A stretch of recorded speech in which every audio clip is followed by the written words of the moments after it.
We're familiar with companies that start with the letter A, Adobe, Avid, Autodesk, Apple.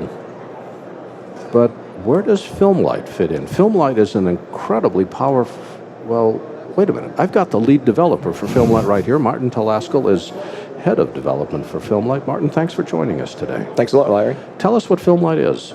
Well, Filmlight's core strength is color grading. We make high-end color grading tools used in high-end movies, commercials, TV, across all those fields. So our core has always been high-end color grading, but now we're starting to move into the production realm with our flip image processor, and we have also plugins for various NLEs and VFX tools. Well, Filmlight is the company, but is Filmlight the product or is Baselight the product? Baselight is one of our products, and there's a whole suite of tools which fit into the Baselight family. So what at the base, what am I starting with? Am I starting with Baselight? Yeah, you're starting with Baselight, which is a color grading tool. And then what do I plug into it? So you can have a flip image processing system, which essentially sits on a camera feed on set and allows you to do full Baselight grades on set.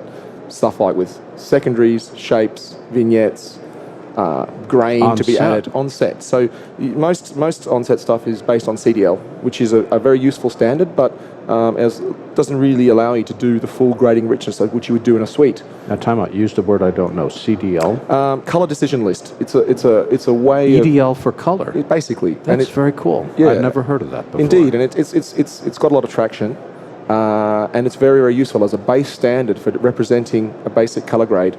But what we're trying to do is allow people to use the full suite of tools which they're used to from their high-end suite and use it on set.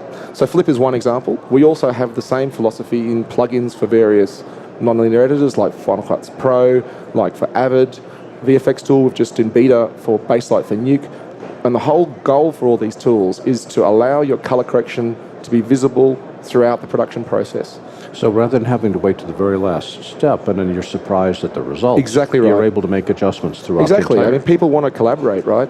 People finding more and more that companies which are used to be purely post-production now want to be involved in production. You know, they want to be able to start setting looks with the director on set so that when they're monitoring on set, they can see, oh, this is pretty much a rough guide of what it's going to look like. And they want to see that in editorial. They want to see it in VFX. They want to see it inside the final suite. Which gets me to, what have you got that's new this year? The first thing we're showing is Baselight dailies. So we have a number of customers in sort of high-end post moving into production, and they have colorists and people who are used to working in Baselight, and they like the way we grade, and they especially like our color science. We have an extremely long track record in color science and in managing color, and they would like those tools to be available on set. So we're launching a version of Baselight which runs on a Mac. It's the software-only product, and essentially you buy it for $5,000 US, and it allows you to use Baselight to grade your dailies and generate editorial media.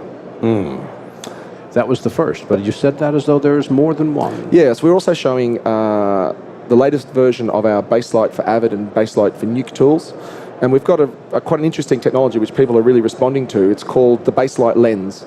A big problem is that people would love their editorial grade to always constantly reflect what the latest vision of the colorist and the DOP is. But normally you burn in a grade at the beginning of dailies, and that's it. That's what they see throughout production. Until they're ready to go. Until they're ready to go, and then the director often gets wedded to that look. They arrive in the DI suite and the colorist has a different idea, or the DOP has a different idea, and suddenly, ooh, it's a big change. So what people are really interested in is trying to keep that look consistent so that editorial reflects what the latest version of the film is. But it's difficult to do because, you know, how do you do that? What we've done is we've written a mode into the Baselight for Avid plugin where you can have an edit with arbitrary number of clips, and you add a single track of filler, you put a Baselight effect on, and you switch on the lens. And what the lens does is it uses metadata for our BLG sort of metadata files, and metadata which we're able to read with Avid's help from the Avid bin. And so then it can combine them together. On a per frame basis, as you scrub around, it loads the latest version of the color correction. And that includes keyframing, tracking, all that data comes across. And the beauty is, as the colorist is working at the same time as the edit, when you have a new version of the grade, he just exports metadata. It takes seconds. And then the Avid instantly picks it up and the grade is now reflected. So it's now starting to really be possible to have that metadata rendered live within the editor. And where can people go on the web to learn more about all these products? You can go to filmlight.ltd.uk, www.filmlight.ltd.uk.